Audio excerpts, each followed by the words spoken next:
గుంటూరులో engineering final year విద్యార్థి శ్రావ ఆత్మహత్య కలకలం సృష్టించింది. ప్రస్తుతం మన అనుకున్నటువంటి ఆ నవీన లేడీస్ హాస్టల్లో ఆ శ్రావ్య ఆత్మహత్య చేసుకుంది. అయితే ఆత్మహత్య గల కారణాలు అయితే మాత్రం కొంత అనుమానాస్పదంగా కనిపిస్తుంది. అలాగనే ఆత్మహత్య చేసుకున్నటువంటి సంఘటన ప్రాంతం కూడా చూసినట్లయితే కొంత ఆత్మహత్య అన్న ఒక అనుమానం అయితే వ్యక్తమవుతున్నటువంటి పరిస్థితి ఉంది. ప్రస్తుతం ఇప్పుడే ఇక్కడికి పోలీసులు చేరుకోవడం జరిగింది. సంఘటనా స్థలాన్ని కూడా పరిశీలించారు. ప్రస్తుతం మనతో పాటు పట్టాపురం సిఐ వెంకటేశ్వర్లు ఉన్నారు. సార్ చెప్పండి, శ్రావ్య ఆత్మహత్య చేసుకుందే, హత్య ఏమన్నా జరిగిందా, లేకపోతే అనుమానాస్పద మృతిలాగా కొన్ని అనుమానాలు అయితే వ్యక్తమవుతున్నాయి?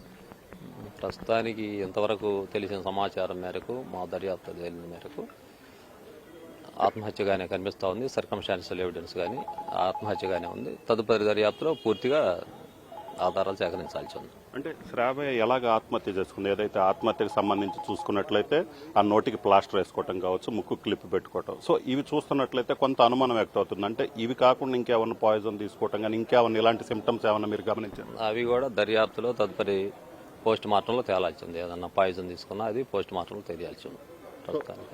ప్రస్తుతానికైతే క్లిప్ పెట్టుకొని నోటికి ప్లాస్టర్ వేసుకున్న దాని మీదనే చనిపోయిందని అనుకుంటున్నాము. తదుపరి దర్యాప్తులో ఏదన్నా బయటపడితే అంటే నిజంగా ఆ శ్రావ్య తనంతట తాను ఊపిరి బిగబట్టడం కావచ్చు, క్లిప్ పెట్టుకున్నంత మాత్రాన చనిపోయే అవకాశం అయితే ఉండదు. సో నోటికి ప్లాస్టర్ వేసుకున్నందువల్ల వేరే కానీ అలాగనే చనిపోవటం మీద కూడా ఇప్పుడు అనుమానం వ్యక్తం అవుతున్నాయి. వాళ్ళ తల్లిదండ్రులతో మాట్లాడారు కదా, ఏం చెప్పారు వాళ్ళు? వాళ్ళ తల్లిదండ్రులకైతే ఎలాంటి అనుమానం లేదు.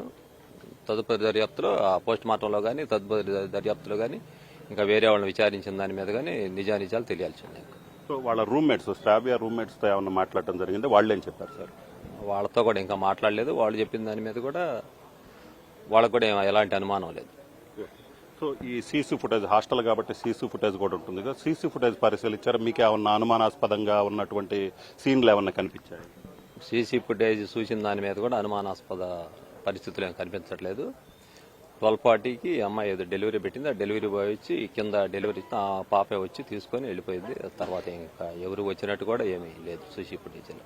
సో ఈ ఆత్మహత్య చేసుకుందని మీరు చెప్తున్న సమయంలో అంటే రూమ్ లో ఎవరైనా ఉన్నారు? రూమ్ లో వాళ్ళ రూమ్మేట్స్ ముగ్గురు ఉన్నారు. సో వాళ్ళు ఎవరు చూడలేదా సార్? ఈ పాప బయట ఉంది, రూమ్ బయట ఉంది. వాళ్ళని రూమ్ లో నిద్రపోతా ఉన్నారు. తర్వాత ఒకరు మేలుకొని వచ్చి లోపల పిలిస్తే నేను తర్వాత వస్తానని చెప్పి ఫోన్లో మాట్లాడుకున్నాను. తర్వాత వాళ్ళు పోయి పండుకున్నారు. తర్వాత ఈ అమ్మాయి ఎన్ని గంటల సమయంలో ఆత్మహత్య జరిగింది? 12:40 తర్వాత. సో రూమ్మేట్స్ ఎప్పుడు ఐడెంటిఫై చేశారు సార్? వాళ్ళు ఉదయం లేచిన తర్వాత చూశారు. ఇంకా ఓకే. ఈ మృతదేహం చూసినట్లయితే రూమ్ లో లేదు, అలాగనే బయట లేదు. సో అంటే దానికి సంబంధించి అంటే తలుపులు తెరుచున్న ఉంది కాబట్టి సో అది ఎలాగైనా అనుమానం ఉందా సార్? ఎట్లాంటి అనుమానం లేదు. బయట కూర్చొని బయటే ఉంది అమ్మాయి. ఇంకా అనుమానం ఏం లేదు దానికి. సో ఇది పరిస్థితి. మొత్తం మీద చూసినట్లయితే ఆత్మహత్యకు సంబంధించి ఎటువంటి అనుమానం లేదు. ఎందుకంటే అక్కడ సీసీ ఫుటేజ్ కూడా ఉంది. సీసీ ఫుటేజ్ కూడా పరిశీలించడం జరిగింది. 12:30 సమయంలో ఏదైతే మృతురాలు శ్రావ్య ఉందో, ఆత్మహత్యకు పాల్పడినటువంటి శ్రావ్య ఎవరైతే ఉన్నారో, శ్రావ్య ఒక ఫుడ్కు సంబంధించి డెలివరీ పెట్టుకుంది. సో 12:30 సమయంలో డెలివరీ బాయ్ కూడా వచ్చేసి ఫుడ్ ఇవ్వటం జరిగింది. ఆ దృశ్యాలు కూడా సీసీ కెమెరాలో రికార్డ్ అయ్యిందని చెప్తున్నారు. అలాగనే ఆత్మహత్య చేసుకున్న సమయంలో వాళ్ళ ఆ రూమ్లో మరో ముగ్గురు స్టూడెంట్స్ కూడా ఉన్నారు. అయితే వాళ్ళైతే మాత్రం అప్పటికే నిద్రపోయారు. ఆ తర్వాత 12:30 సమయంలో ఫుడ్ డెలివరీ పెట్టుకుంది. సో ఆ డెలివరీ ఇచ్చిన తర్వాత తాను బయట కూర్చుంది. రూమ్లో ఉండకుండా బయట కూర్చున్న తర్వాత ఈ ఆత్మహత్యకు పాల్పడిందని చెప్తున్నారు. ప్రస్తుతం అయితే మాత్రం తమకి ఎటువంటి అనుమానాలు లేవు. ఎందుకంటే ఆ సీన్ చూసిన తర్వాత ఎటువంటి అనుమానాలు కూడా కనిపించలేదని చెప్తున్నారు. అయితే పూర్తి స్థాయిలో అయితే మాత్రం దర్యాప్తు చేస్తున్నామని చెప్తున్నారు.